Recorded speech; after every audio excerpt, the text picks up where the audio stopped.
بسم اللہ الرحمن الرحیم۔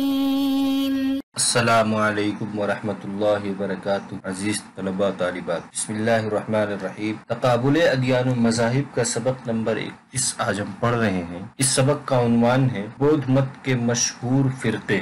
آج کے اس سبق میں ہم یہ پڑھیں گے کہ بودھ مت میں کون کون سے فرقے ہیں اور ان فرقوں کی کچھ خصوصیات پڑھیں گے کہ وہ فرقے ان کا کیا ماننا ہے اور کہاں پائے جاتے ہیں، کیسے ان کا وجود ہوا، کہاں وجود ہوا، ان سب کی تفصیل آج کے اس سبق میں ہم پڑھیں گے۔ سب سے پہلے بات جانتے ہیں فرقے کے بارے میں کہ بودھ مت کے دوسرے اجتماع میں روایت پرستوں کے غلبہ اور آزاد خیالوں پر کفر کا فتویٰ صادر کرنے کے نتیجے میں بودھ مت دو مشہور فرقوں میں تقسیم ہو گیا۔ بودھ مت کے فرقوں کی تاریخ بیان کرتے ہوئے لیوس مور لکھتے ہیں کہ بودھ مذہب کی دو مختلف شاخیں بن گئی، ایک چین، نیپال اور تبت کے شمالی بدھ، دوسرے لنکا، برما اور شام کے جنوبی بدھ، ایک استھور کہلاتے ہیں اور دوسرے مہاسندھک۔ اشوک راجا کے عہد تک تقریباً 18 فرقے بن گئے۔ بودھ مت کے 18 فرقوں میں سے درج ذیل 3 فرقے بہت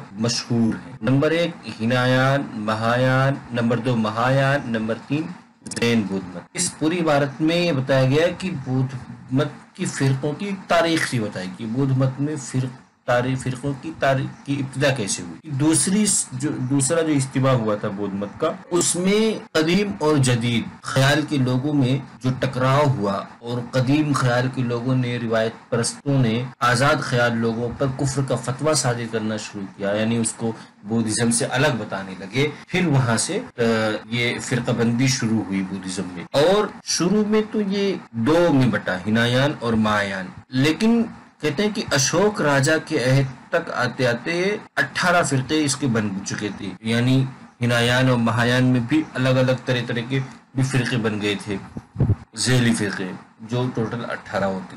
لیکن جو مشہور فرقے ہوئے ہیں وہ 3 ہیں، ہینایان، مہایان اور زین بودھ مت، جو بعد کی پیداوار ہے۔ ان تینوں کی تفصیل آج کی اس سبق میں ہم پڑھیں گے۔ سب سے پہلے ہم پڑھتے ہیں ہینایان کے بارے میں۔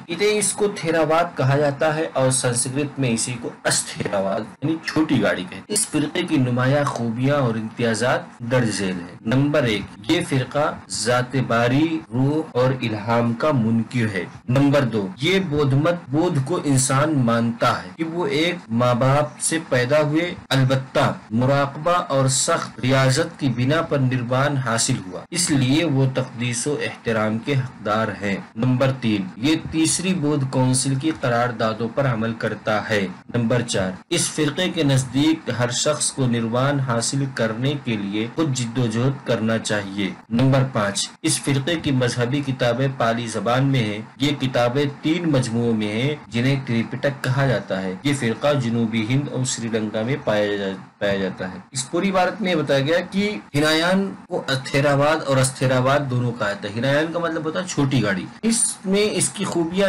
اور اس کی امتیازات یہ ہیں، کل 5 امتیازات ہیں جو نمایاں ہیں۔ یہ فرقہ ایک خدا کو نہیں مانتا، یعنی کسی معبود کا قائل نہیں، نہ یہ روح کا قائل ہے، نہ یہ الہام کا قائل ہے، لیکن اسی طرح اسی وجہ سے یہ گوتم بدھ کو خدا بھی نہیں مانتا، بلکہ ایک انسان مانتا ہے اور کہتا ہے کہ یہ بھی ایک عام انسان کی طرح، یہ بھی ماں باپ سے پیدا ہوئے، لیکن ان کی عبادت اور ریاضت اس درجے کی تھی کہ ان کو نروان حاصل ہو گیا، اور نروان حاصل ہونے کی وجہ سے یہ تقدیس و احترام کے حقدار ہے۔ اور یہ تیسری بودھ کونسل کی قراردادوں پر عمل کرتا ہے۔ چوتھی خصوصیت اس کی یہ ہے کہ یہ کہتا ہے کہ نروان حاصل کرنا ہر شخص کے بس میں ہے، اور ہر شخص نروان حاصل کر سکتا ہے، لیکن وہ اپنی جد و جہد سے کر سکتا ہے، اس میں کسی دوسرے کا کوئی دخل نہیں۔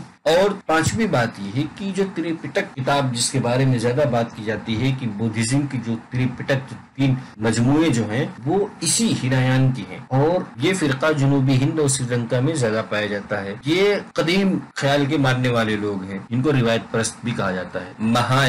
مہایان کے مطلب بڑی گاڑی کے بعد بودھزم کا سب سے مقبول فرقہ مہایان ہے۔ یہ فرقہ پہلی صدی عیسوی میں وجود میں آیا۔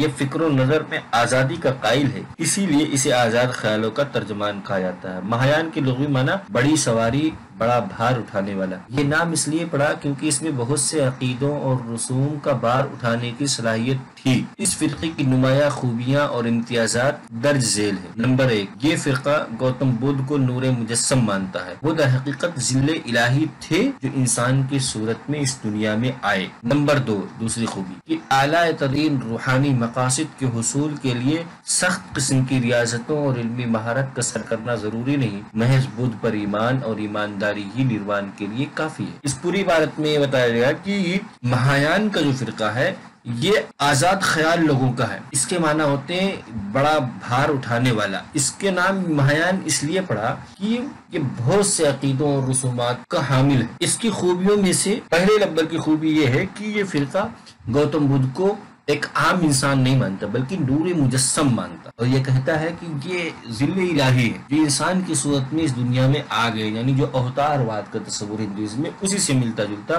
اس کا مہایان فرقے کا عقیدہ ہے گوتم بدھ کے بارے میں۔ اور دوسری خوبی یہ ہے کہ ان کا کہنا یہ ہے کہ نروان حاصل کرنے کے لیے محض بدھ پر ایمان لانا ہی کافی ہے۔ تیسری خوبی کہ بودھ مذہب ایک فلسفیانہ مذہب تھا، لیکن دھیرے دھیرے برہمنی مت کے زیر اثر یہ فرقہ مقدس بودھ ہستیوں کی پرستش کو ذریعہ نجات سمجھنے لگا۔ گوتم بدھ کی چوتھی خوبی یہ کہ گوتم بدھ کی 3 صورتیں ہیں جنہیں تریکایا کہا جاتا ہے۔ پہلی صورت کو دھرم کائے، دوسری کو سمبھوگ کائے اور تیسری کو نرمان کا ہے۔ 5ویں خوبی یہ کہ یہ فرقہ بدھیست پر یقین رکھتا ہے۔ غالباً یہ فرقہ راجہ کنشک کے عہد میں اپنی بنیادوں کو مضبوط کر سکا اور اس کے اصول و ضوابط چوتھی کونسل میں متعین ہو سکے۔ 2 خوبی ہم نے پیچھے پڑھی، باقی 3 خوبیاں اس میں اس سائیڈ میں شو ہو رہی ہیں۔ کہ تیسری خوبی یہ کہ یہ گوتم بدھ کو کی ذات کو ذریعہ نجات سمجھ کر ان کی پرستش کرنے لگا، ورنہ بدھزم تو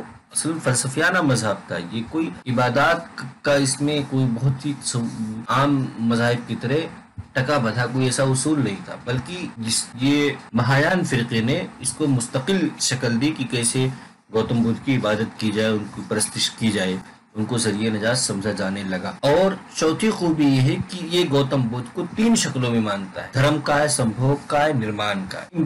تریکائے کا جو عقیدہ ہے وہ مہایان کا ہے۔ اور 5ویں بات یہ کہ بدھیست کا جو لفظ ہے، یہ جو اصطلاح ہے، یہ اس فرقے کی اپنی اصطلاح ہے۔ ان کا مطلب یہ کہ کچھ ایسی بزرگ ہستیاں جو نروان کے درجے پہ پہنچ گئی، نروان حاصل ہو سکتا انہیں، لیکن وہ جان بوجھ کے نروان نہیں لیتے تاکہ وہ دوسروں کی بھلائی کے لیے نروان نہیں، تاکہ دوسروں کو ہدایت کا راستہ دکھاتے رہیں۔ اگر وہ نروان حاصل کر لیں گے تو دوبارہ اس دنیا میں نہیں آئیں گے، اس لیے وہ جب دوبارہ دنیا میں نہیں آئیں گے تو دوسروں کی ہدایت پہ کام کیسے کریں گے؟ تو دوسروں کی بھلائی کے لیے کہ وہ بار بار اس دنیا میں آتے رہیں، بار بار دنیا میں آنے کے لیے وہ نروان حاصل نہیں کرتے ہیں، اس لیے وہ بدھیست کہے جاتے ہیں۔ اور اس کا جو عہد ہے اس فرقے کے وجود میں آنے کا، وہ راجہ کنشک کا عہد ہے۔ یہ فرقہ شمالی ہند، تبت، منگولیا، چین اور جاپان میں پایا جاتا ہے، اور ان ممالک کی مذہبی روایات اور سماجی ثقافتوں سے کافی متاثر ہے۔ یعنی اس فرقے میں ان ممالک کی روایات اور ثقافتیں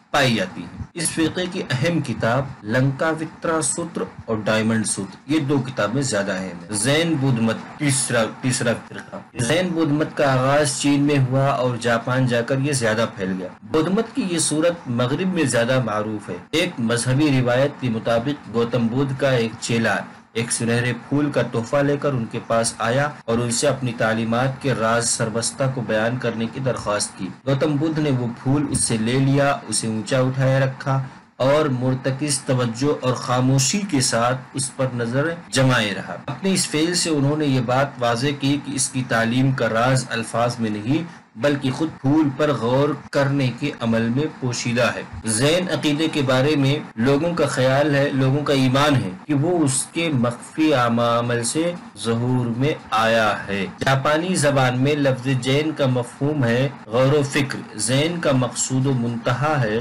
بصیرت و روشنی۔ اسی طرح کی بصیرت جیسی گوتم بدھ کو گیان ورکش یعنی پیپل کے پیڑ کے نیچے حاصل ہوئی تھی۔ یہ زین کا جو فرقہ ہے یہ اصلاً چین سے شروع ہوا اور جاپان میں پہنچا، یعنی چین اور جاپان میں اس کے ماننے والے لوگ ہیں۔ زین یہ سبق دیتا ہے کہ لوگ غور و فکر اور گیان دھیان سے روشنی پا سکتے ہیں۔ خلاصہ، آج کے اس سبق کا خلاصہ یہ ہے کہ آج اس وقت پہلے پڑھا کہ فرقے کے بارے میں کہ بدھزم میں فرقے کی تاریخ کیا رہی، کب فرقہ بندی شروع ہوئی. پھر اس کے بعد ان فرقوں میں سے کی تفصیل پڑھی کہ 3 فرقے مشہور فرقے ہیں. ان میں سب سے پہلے نمبر پہ ہینایان ہے، پھر اس کے بعد مہایان دوسرے نمبر پہ، تیسرے نمبر پہ زین بدھ مت ہے. ان کو یہ جو تیسرا فرقہ زین ہے، اس کو پورا لفظ زین بدھ مت ہے.